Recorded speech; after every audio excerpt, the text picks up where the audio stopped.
Culture Vulture today, we talk extreme races. I mentioned before extreme races in terms of television, but not all of these things are on television at all, right? No. So we'll start with the news that was out on the weekend. Really shocked me. I wonder if you guys heard about it. That Chinese ultra marathon where 21 of the 172 runners died during it. That's an unbelievable number, right? What's an ultra marathon, by the way? So they're becoming more and more popular, and the strict definition is anything that's longer than a regular marathon. So even like a kilometer longer than a regular marathon.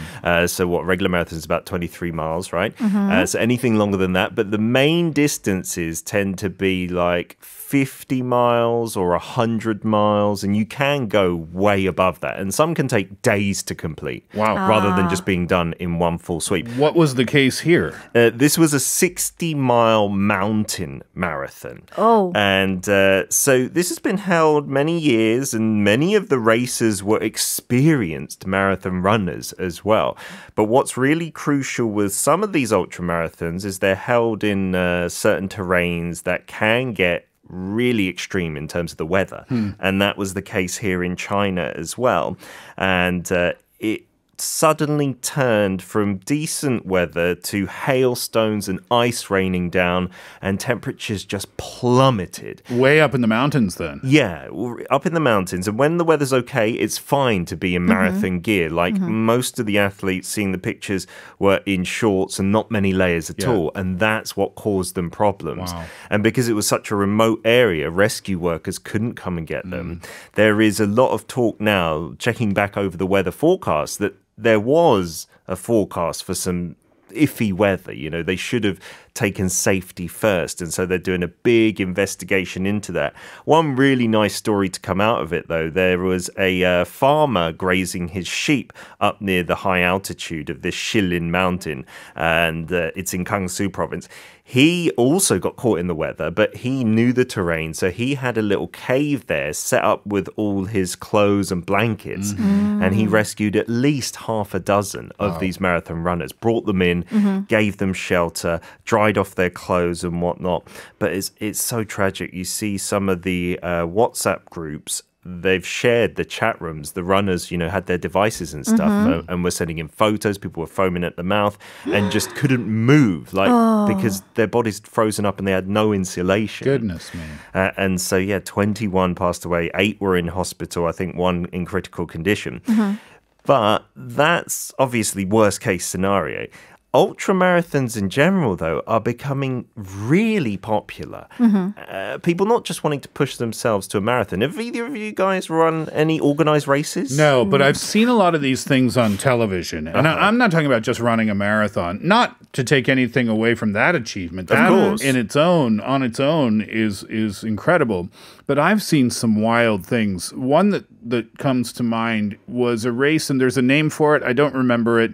It's in Kentucky or Tennessee in the United States. And it's this one guy who puts the race on. And the entry, it's a weird thing. The entry fee for it, you have to bring him something that he thinks would be useful or something like that, like a flashlight. Okay. Yeah. And then it's a 24-hour race through the mountains and wilderness of Kentucky. I'll say Kentucky. I'm not sure the state, but anyway, it's this designed path through the forest, and you have to make 7 loops. Yeah, there was a documentary on it, and it's tough. You know, people don't pass away doing it, but a lot of people don't finish that race. Wow. It's not Bear Grylls, is it? No, it's not Bear Grylls at all. It's this really underground, not too many people know about it. It was a really, really interesting documentary. Okay. I remember you bringing it in. Right. You'd have to run up and down the mountain. I'll try to find it during a break. But to answer your question, Pete, no, I'm not one of those people. You know, and there are lots of people who look to push themselves, right? See how far a human being can go, to what extent. But I'm not one of those people. But I think people who do this type of thing are. Yeah. Absolutely. Oh my God. You guys are looking at me like you're expecting some answer. You got a 5K at least, Kate. Oh, no, I've walked a 5K maybe. But not in a race or organized event, so it was kind of like a charity event. And I've walked, I think, 1 kilo.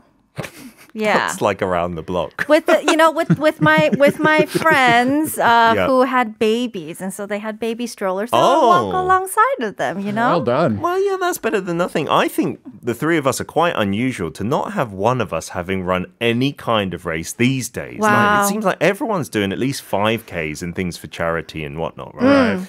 And the ultra marathon scene, it's so intriguing. The biggest demographic age-wise is people in their 40s and 50s. Wow. And they are dominating these events like globally. Yeah, I'm actually not really surprised by that. Yeah. And I'm assuming too, if once you get to the point where you can comfortably do a marathon, maybe you start to look for that next step. Yeah. The next way to push yourself. We'll take a break. We're talking extreme races today in Culture Vulture, and we'll learn more when we come back. Here's Martin Garrix and Third Party, Lions in the Wild.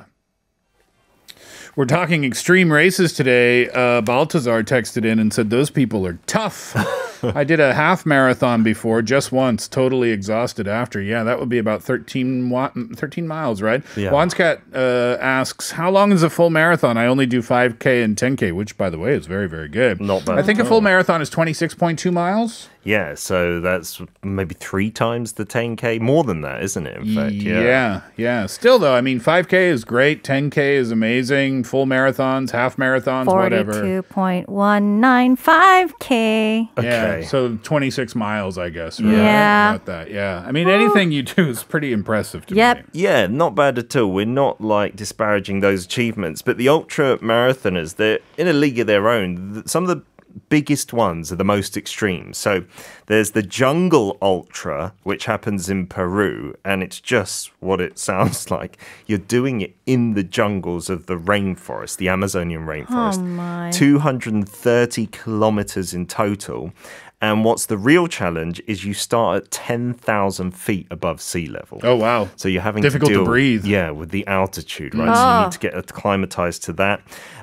You then get the humidity in the rainforest close to 100%. So when it's like that hot, steamy summer in Korea, 100%. try walking, right? That's just like walking in the rain. Yeah, exactly. Absolutely, yeah. And you have to deal with all the wildlife there. Like, there's no trail for you to run on. I mean, they mark out the course, but it's still all in the jungle. You go past villages and whatnot. And then the other 2 big ultra ones that are known for their extremities are the Sahara Desert Marathon, the ultra there. You run a marathon in the sand? 350 kilometers. Yeah, and it's almost all on sand. Oh, my goodness. And I was listening to someone who did it on a podcast, and she was saying Whoa. the first stage is the worst because you run up the sand dunes. There's lots of gradient. So running through regular sand is difficult, but when you're trying to go up, it's like 1 step forward, half a step back. Yeah, exactly. And you're just doing that for about 12, 13 days. It depends on how far you can do, right? And then they set up tents at each end. They have like a moving kind of companion truck, and that'll let you sleep and rest there because you can't just stay out in the desert. Okay. But they recommend you take 3,000 to 4,000 calories per day while you're doing that. And it's basically a marathon every day. You're just doing it one after the other, after the other, after the other. It's interesting, isn't it? I find the psychology so interesting because, this is not going to the gym Monday, Wednesday, and Friday. Yeah. Right? There's something inside some people that makes them want to achieve something like this, right? Yeah. This lady who was doing it, she was a housewife, mother of 4, and she only started marathon running at 40. Wow. Yeah, and then she was talking about her experiences doing that Sahara Desert and saying, people talk about testing their limits.